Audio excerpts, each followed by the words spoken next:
Tonight, we are nearing the end of Joe Biden's first 3 weeks in office, and the very weak, frail, cognitively struggling president, well, he's still lost and confused. And meanwhile, his radical Green New Deal agenda is wreaking havoc on what could have been a robust V-shaped recovery. Today, jobs report, it wasn't good. Our economic growth, anemic. Labor participation rate has gone down. Only 6,000 private sector jobs were created. Even fake news CNN had to admit that it is a grim sign for a recovery. And to make matters worse, we got thousands of high-paying career union jobs instantly vanished just in the last 2 weeks after Biden canceled the Keystone XL pipeline with the stroke of a pen. And thousands more of those jobs also lost when he stopped border wall construction. And guess what? Hundreds of thousands of more, those high-paying career jobs will also be gone as Joe follows through on his promise and his plan to cancel all oil and gas pipelines and block drilling and exploration in Anwar, Alaska, something Donald Trump opened up. But today at the White House, Joe Biden openly wondered, well, where did all the jobs go? Maybe you shouldn't have gotten rid of them. Take a look. January job numbers came out today. And while we're grateful for everyone who found work and is earning a paycheck, it's very clear our economy is still in trouble. We added just 6,000 private sector jobs in the country last month. These aren't Democrats or Republicans, they're Americans, and they're suffering. They're suffering not because of anything they did. Through no fault of their own, they're suffering. I see enormous pain in this country. A lot of folks out of work, a lot of folks going hungry, staring at the ceiling tonight wondering, what am I going to do tomorrow? A lot of folks trying to figure out how to keep their jobs. A lot of those Americans suffering, Joe, you caused that. You got them the pink slips. You ensured their careers were derailed, their dreams, their hopes shattered with it. And as predicted, we're now entering Joe Biden's dark winter, and it's only going to get darker. Millions out of work, no ability to pay their rent, their mortgage, health insurance, car, truck payment, put food on the table. And this comes as the Biden administration is opening the floodgates at our southern border. Not only did Biden stop all the border wall construction, but now he's reviving the Obama era policy of catch and release. Well, that means that, yeah, illegal immigrants apprehended at the border, they'll simply be released right into American cities. I wonder if they'll show up for their court dates. I doubt it. And not only does that create obvious health and security concerns, especially in light of the pandemic, but that also will flood the job market with cheap labor at a time when millions of Americans are out of work, which means Americans won't be hired, and wages, now they have so many more workers and then 11 million getting legal status, yeah, wages will plummet. But fear not, because the Biden administration is working on a plan to send free masks to Americans. Hey, Joe, you need to wake up from your nap, because every American, I could say fairly confidently, has a mask or has access to one if they want one. And, of course, they also want to wipe out all student loan debt for all of those who racked it up, this huge debt in exchange for a BA in, I don't know, sociology or climate change.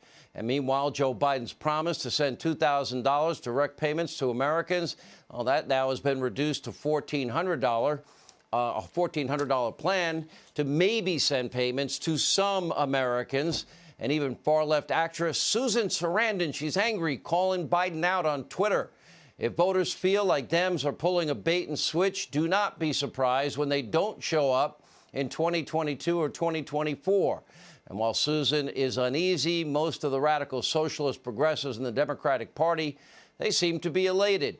They don't seem to care about the high-paying career union jobs wiped out or direct payments to Americans, because they're focused on something much bigger, and that is satisfying their rage, their psychosis, their hate against Donald Trump, and they have to save the planet, because Ocasio-Cortez says we only have 12 years, and they believe Joe Biden is meeting this critical moment by giving pink slips to a lot of American workers. Take a look. I'd like to get your grade, your assessment and reaction to these first few weeks of the Biden presidency. Well, keep in mind, Joe Biden ran on the most progressive agenda ever. And now he is meeting the moment. And we need to continue to hold everyone accountable to the promises that have been made. It's a good time. So let us state the obvious one more time. The radical socialists that run the Democratic Party, that are in charge, they're setting the agenda and they're writing the executive orders, and Joe just signs them. This is really their presidency. Joe Biden is not in charge. You can see it every day. Frail, declining, weak, cognitively struggling. Frankly, a shell of the guy that he was 10 years ago or even 4 years ago, seemingly aimlessly roaming the halls of 1600 Pennsylvania Avenue in between his naps. And yesterday, during what was a meandering speech, he didn't seem to know what he was even talking about or even where he was. I'm not making this up. Add this to the long montage we have already put out. Take a look.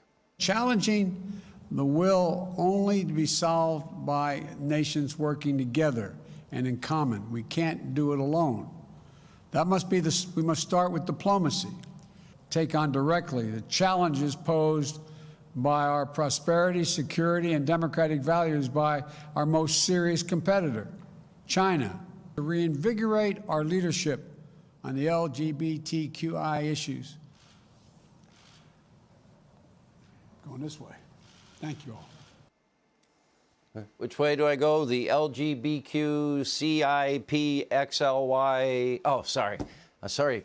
Well, Joe wasn't much better today either. Gave a speech about the economy. And again, today, like yesterday, lost and confused. Or maybe, as the song says, dazed and confused. Take a look. It's one more thing, and I want to say it very clearly on this, be very clear on this point. It's better economics.